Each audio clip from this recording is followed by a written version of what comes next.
Hi, I'm Amber with WTI, and if you struggle to find gluten-free alternatives for fast, easy meals, Annie should be your go-to.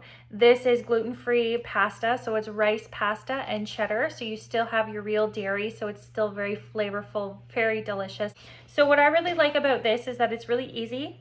All you do is put a little bit of water in, stir it around, put it in the microwave, add your cheese sauce, and you're good to go. You don't even need milk, you don't even need butter. So it's super easy to make.